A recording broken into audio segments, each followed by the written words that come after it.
काया के रोग से मुक्त। एक बात और आपसे कहेंगे, उतारिएगा। जिसके शरीर में सफेद चमड़ी पड़ने लगती है, चर्म रोग हो जाता है, या चेहरे पर आंख के पास में पूरा कालापन आ जाता है, उसको हमेशा याद रखना है, लाल चंदन का लेपन पीपल के पत्ते पर करिए। काय पर करना है? पीपल के पत्ते पर लाल चंदन का लेपन करिए।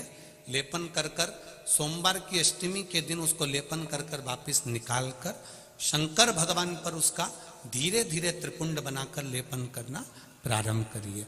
जब आप त्रिपुंड बनाकर लेपन करना प्रारंभ करें, उसके बाद उस चंदन को जो सोमवार की अष्टमी है तब निकाल कर लिया है और निकाल कर लाकर उसको डब्बी में रख लें। उस चंदन का प्रयोग चर्म रोग के स्थान पर थोड़ी थोड़ी मात्रा में करना प्रारंभ करें, पानी के साथ मिलाकर। परंतु उस चंदन को केवल 6 से 7 दिन में प्रयोग करिएगा, ज्यादा नहीं।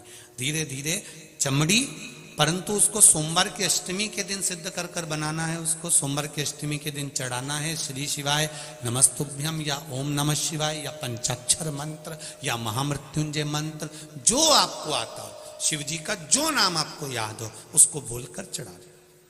उसको लिया, फिर उसको अपने शरीर पर लगाना प्रारंभ करो। उसका फल आपको 15 दिन के अंदर धीरे धीरे धीरे धीरे प्राप्त होना प्रारंभ हो। लाल चंदन का प्रयोग शिव जी के लिए अवश्य। दूसरा, जब विषम परिस्थिति आ जाए, ऐसा लग रहा है कि आपने पशुपति व्रत कर लिया, सोमवार की अष्टमी का प्रयोग कर लिया, मैंने शंकर जी की आराधना कर ली, तो भी विषम परिस्थिति चल रही है, अभी तक कोई सुधार आने को तैयार नहीं है, तब शंकर जी के मंदिर में जब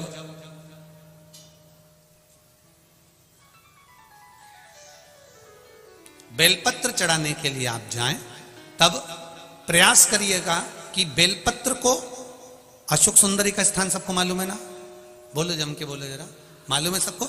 अशोक सुंदरी वाली जगह पर बेलपत्री को, डंडी वाली जो जगह है जहां से पानी बहकर जाता है, उधर रखना। उसी बेलपत्री को वापिस उठाना है। शिव जी के शिवलिंग पर जब बेलपत्री रखो तो डंडी का भाग, आप यहां बैठे हो तो डंडी का भाग पीछे की ओर होना चाहिए। शिवलिंग जैसे ये है तो डंडी का भाग पीछे की ओर। उसको रखकर 7 लोटा जल भगवान शंकर पर समर्पित कर दीजिए, अपने भाव को रखते हो। अगर विषम परिस्थिति चल रही है, आपने पशुपति व्रत कर लिया, सोमवार के अष्टमी का कर लिया, उसके बाद भी कार्य नहीं हो रहा, अटक रहा है किसी कारणवश, कोई फाइल मोटी है, थोड़ा समय लग रहा है, तो 7 लोटा जल का प्रयोग करें। धीरे धीरे 7 लोटा जल शिव जी को बाल्टी में भरकर ले जाएं अपने घर से। 7 कलश जल शिव जी को समर्पित करना है और समर्पित करने के बाद उस बेलपत्री को वापिस अपने ही घर पर लेकर आ जाना। 11 दिन 21 दिन उसको रखो, फिर उसका विसर्जन वापिस किसी नदी, सरोवर, तालाब या वृक्ष के नीचे कर दीजिए।